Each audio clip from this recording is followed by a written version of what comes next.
Imagine dinner. Candles flicker, food grows cold, and between you stands a wall. Invisible, but heavy. He asks a question. You stay silent. He asks again. You look away. It's no longer a pause. It's a suffocating silence that stretches into days. You've probably noticed, shouting hurts, but it passes. Silence stays. It quietly eats away at everything warm and close. Many believe loud fights destroy marriages. Psychology says otherwise. Today, we'll explore why silence in relationships isn't just a pause, but one of the most destructive patterns, and, most importantly, how to stop it before it's too late. Hi, I'm glad you're here. Today, we're talking about a phenomenon psychologists call the wall of silence, or emotional withdrawal. This isn't a healthy break. It's a systematic retreat inward, where one partner completely shuts down, leaving the other alone with anxiety and a sense of rejection. If you've ever gone to bed feeling like you're living with a ghost, or caught yourself thinking, "I'm screaming into the void," this video is for you. We'll break down how this mechanism works, why the brain treats silence as a threat, which personality types are most vulnerable to it, and I'll give you concrete steps to break the cycle. No jargon, just what actually works in practice. So what exactly is it? In relationship psychology, there's a term called stonewalling, literally building a wall. It's not a timeout to cool off. It's a complete emotional shutdown. The person stops responding, avoids eye contact, leaves the room, and meets attempts to talk with ignoring or a flat, "everything's fine." Sound familiar? You're not alone. Research shows that over 65% of couples experience prolonged silence at least once a year. And where it becomes a regular strategy, the risk of divorce triples. Renowned researcher John Gottman included withdrawal in his 4 Horsemen of the Apocalypse, alongside criticism, contempt, and defensiveness. Why? Because silence deprives the other partner of the most basic thing, a sense of connection. Without connection, relationships become mere cohabitation. The first reason is fear of conflict. Many grew up in families where any raised voice conversation ended in a blowout or a breakup. The brain learned conversation equals danger. And when a tense topic arises in a couple, the ancient fight, flight, or freeze response kicks in. Some shout, some run, some freeze. Silence becomes a shield. If I say nothing, I won't cause harm. If I stay quiet, the conflict will fade. But it doesn't fade. It goes underground and festers. The second reason is emotional overload. Imagine your nervous system is a phone with one battery charge. A day of work, traffic, hundreds of messages. Then in the evening, your partner approaches with yet another "we need to talk." The battery's dead. The brain just flips the switch off. You're not doing it on purpose. You're not trying to manipulate. You're physically unable to process another stream of information. This is emotional exhaustion. The person shuts down not because they don't care, but because they have no internal resources left to respond. The third reason, spoken of more quietly but very real, is silence as a tool of control. Sometimes, consciously or not, a person uses ignoring to make the other feel guilty or earn attention. "Until you apologize properly, I won't talk to you." This is dangerous territory. Here, silence turns into passive aggression. The silent partner might see it as a teachable moment, but in reality, it destroys trust faster than any shouting match. Love and manipulation cannot coexist in the same room. The fourth layer is learned patterns from childhood. If in your family of origin, conflicts were resolved through days of silence, if mom would leave and close the door while dad pretended nothing was happening, your brain recorded this as normal. You might not even realize you're repeating the script. You might think you're just giving your partner time to think. But in reality, you're replaying a family template, where intimacy equals silence and silence equals safety. The paradox is that this very template strips you of the safety you chose to be together for in the first place. And the fifth reason is a mismatch in communication styles. One wants to resolve everything right here and now, hashing out the details. The other needs time to process the emotion and respond.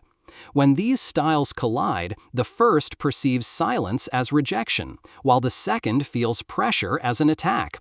A vicious cycle forms. The more one insists, the deeper the other retreats. Nobody's at fault. You're simply speaking different emotional languages without knowing how to translate. Now let's pop the hood. What happens in the brain when you go silent or when you're being silenced? The ancient alarm system activates. The amygdala, our threat detector, sends a signal: connection broken. To the brain, social rejection is processed in the same regions as physical pain. Being ignored literally hurts. Cortisol and adrenaline flood the bloodstream. Heart rate spikes, muscles tense. But while in a fight you can strike or flee, in silence you're stuck. The prefrontal cortex, responsible for logic and empathy, shuts down under stress. That's why the person behind the wall can't find the words, and the one being ignored swings between anger and panic. This isn't a character flaw, it's biology. Our brains are evolutionarily wired for connection. Isolation registers as a survival threat. Until you understand that silence is a physiological response to overload, you'll keep trying to solve it with logic when what's needed first is nervous system regulation. Who's most likely to fall into this trap? First, people with an avoidant attachment style. They value autonomy, fear engulfment, and instinctively pull away at the first sign of tension. Second, highly sensitive people. Their nervous systems run like exposed wires. They overload faster and need quiet, but don't know how to ask for it, so they just retreat inward. Third, those who've experienced past emotional abuse. For them, conflict is a survival trigger. And fourth, perfectionists. They stay silent because they fear saying the wrong thing or losing face. If you recognize yourself, don't rush to label it. Understanding your type isn't a diagnosis. It's a map to find your way out, not sink deeper. Where does this lead if left unchecked? The consequences hit on every front. Physically, chronic stress leads to insomnia, headaches, blood pressure spikes, and weakened immunity. Psychologically, the ignored partner starts doubting their own sanity, developing anxiety and a sense of "I'm not good enough." The silent partner gradually loses touch with their emotions, becoming functional but emotionally unavailable. Socially, trust crumbles. Couples live like roommates, avoiding not just conflict but intimacy. Children in these families learn that love means silence and carry that template into their own future relationships. Silence doesn't preserve peace, it cements the disconnect. The good news, the cycle can be broken. Here's what actually works, backed by therapy and couples research. First, recognize the overheating moment. The moment words feel heavy and your chest tightens, say it out loud. Not, "I don't want to talk," but "I'm overwhelmed. I need 20 minutes, and I'll come back to this." That's not a wall, it's a bridge. Second, use a softened startup. Instead of "you're ignoring everything again," say, "I feel lonely when we can't talk. Let's find a time." Criticism triggers defensiveness. A request for connection invites responsiveness. Third, practice self-regulation. Box breathing, a short walk, anything that brings logic back online. You can't have a dialogue from a state of panic. Calm the system first, then address the problem. Fourth, establish a return rule. Silence is only acceptable as a temporary timeout. Agree in advance. If someone withdraws, they commit to returning to the conversation at a set time. This relieves abandonment anxiety and provides real breathing room. Fifth, build attachment security. During calm moments, discuss your triggers. When you go silent, I feel like I'm losing you. When I'm pressured, I shut down. Understanding the mechanics replaces guesswork with empathy. And sixth, if the pattern is deeply ingrained, don't fear couples therapy. It's not a failure. It's a tuning tool, like routine maintenance for a car that's driven 100,000 miles on rough terrain. Relationships don't die from one slammed door. They fade from 1,000 small, unnoticed silences. But you have a choice. You can keep building walls, hoping your partner will find a way in on their own. Or you can invest your energy in building a bridge. Yes, it means breaking old habits, but every time you choose to say, "I need time, but I'm not leaving," instead of icy silence, you're choosing your relationship all over again. Write in the comments, did you recognize this pattern? What helps you return to conversation when emotions run high? I read every comment and often draw on your stories for future videos.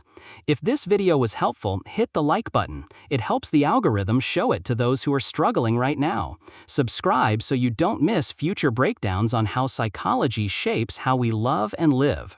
Remember, silence is only golden when it's chosen consciously, not out of fear.